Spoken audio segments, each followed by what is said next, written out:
Two college graduates convinced millions of people to pay $10 for a single box of cereal. In 2019, Magic Spoon launched a product that disrupted the breakfast industry with a promise of Fruit Loops without the sugar or guilt. They built a $100 million empire on colorful boxes and podcast ads, but the appeal is fading in 2026. From clearance bins at grocery stores to a backlash against their processed ingredients, the company that conquered Instagram is now fighting a different battle in the cereal aisle. A viral sensation is hitting the hard reality of the grocery business. Before selling purple boxes of protein loops, founders Gabby Lewis and Greg Sewitz tried to convince consumers to eat bugs. Their first company, Exo, manufactured protein bars made from cricket flour. It was a logical solution to sustainable nutrition, but most people do not want to eat crickets. After selling that company in 2018, they realized they needed to change how people felt about what they ate.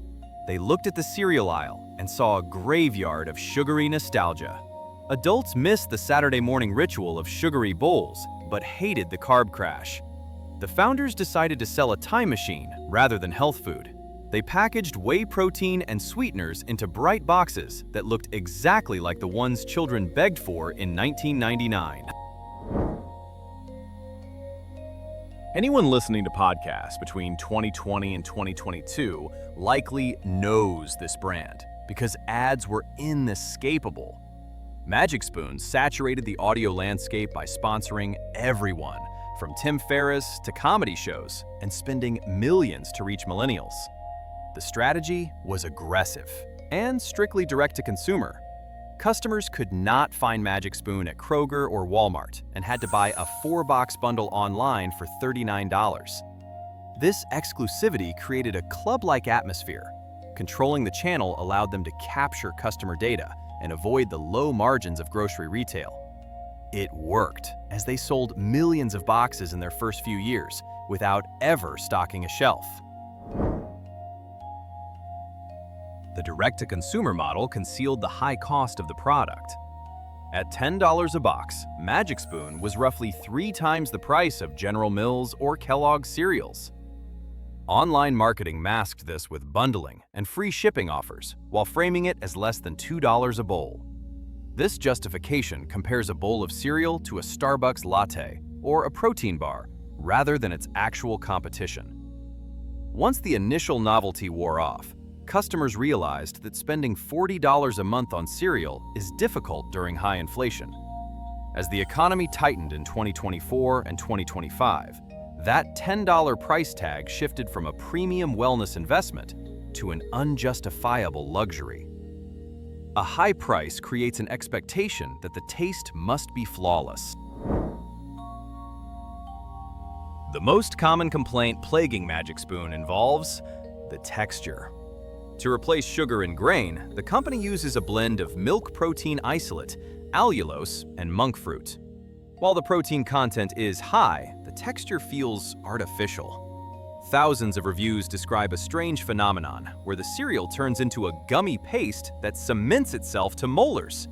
It yields like plastic rather than crunching like corn. The company has reformulated multiple times to fix this, but physics is hard to cheat. Removing the carbohydrates that provide the signature crunch of Fruit Loops leaves something that resembles cereal but eats like a protein shake. For many first-time buyers, that texture shock caused them to cancel their subscriptions immediately. The marketing pitch focused on health for years, but the definition of healthy shifted by 2026. Culture moved from the low-carb focus of 2020 to a focus on whole foods. Consumers are reading labels differently now. Magic Spoon is heavily processed and relies on allulose, a rare sugar that creates severe digestive bloating in some people. Critics and nutritionists, like Dr. Eric Berg, have called it the keto version of junk food. It is a chemistry experiment using industrial milk proteins and oil blends to mimic food. As the movement against ultra-processed food gained momentum, Magic Spoon found itself targeted for selling highly engineered edible matter rather than a natural breakfast. We are breaking down every aspect of this business, so please subscribe and turn on notifications to see more deep dives into major brands. This support helps keep the lights on. We return now to the cereal aisle. The decline of the direct-to-consumer model affected everyone, not just Magic Spoon. Acquiring a customer on Facebook might have cost $20 in the early days, but privacy changes from Apple and Google sent those costs skyrocketing by 2024. The math stopped working. Magic Spoon was trapped on a treadmill of spending millions on ads to get new customers because their churn rate was likely high due to price and taste issues. Building a sustainable business is impossible when you have to rebuy your audience every month. The founders realized the internet was becoming too expensive and had to leave their website to enter the difficult world of American retail. Entering retail carries significant risks. Magic Spoon launched into Target, Walmart, and Costco to expand into over 30,000 stores by early 2026. While this sounds like success, it exposed them to direct comparison.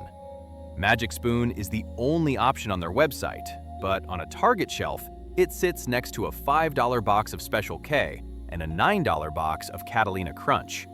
The premium aura evaporates in the grocery store, where shoppers see a tiny box with a massive price tag. Photos circulated online in 2024 showing Magic Spoon in clearance bins at Sprouts and other grocers. This visual signal indicated the product was not selling as fast as expected. The internet stars were struggling to survive in the physical market. Magic Spoon started as the only option in the niche, but industry giants like General Mills, Kellogg's, and Post eventually responded. They realized there was money in high-protein cereal and launched competitors like Ghost Protein Cereal and Wonderworks. These massive corporations possess supply chains that allow them to undercut Magic Spoon on price by offering similar macros for $7 or $8. Corp also began releasing keto-friendly options. The defense Magic Spoon had built around its brand turned out to be weak. Being the first cool brand in a market flooded with alternatives does not guarantee survival. Venture capital drives many of these decisions. Magic Spoon raised over $85 million in their Series B round alone. Investors like High Post Capital and celebrity backers expect massive returns rather than a steady small business. This forces the company to chase growth at all costs and become massive rather than just profitable. This pressure leads to the desperate expansion into other categories seen in January 2026. They are launching protein pastries and marshmallow treats because they are no longer just a cereal company. Companies often try to justify high valuations by releasing new products, hoping something succeeds before funding runs out. Magic Spoon announced their new line of protein pastries in early 2026. This low-carb toaster pastry makes sense as another nostalgic breakfast item, but it signals that cereal sales might have hit a ceiling. A company with a core product growing exponentially would not need to complicate its supply chain with pastries and Rice Krispie treats. This diversification suggests they are reaching the limit of people willing to eat protein loops for breakfast. They are trying to become a lifestyle brand for snacks, rather than just a cereal company. Pastries are harder to manufacture, harder to keep fresh, and face competition from established protein bar brands like Quest and Legendary Foods. Magic Spoon resembles tech food startups like Soylent or Juicero that treated food as an engineering problem. The founders approached breakfast with a spreadsheet mentality to improve macros and marketing strategies. However, food is emotional and cultural. Tech food companies historically struggle to stick around once the novelty fades. Soylent never replaced meals for the masses as predicted, and Juicero famously collapsed. Magic Spoon is fighting to avoid that fate.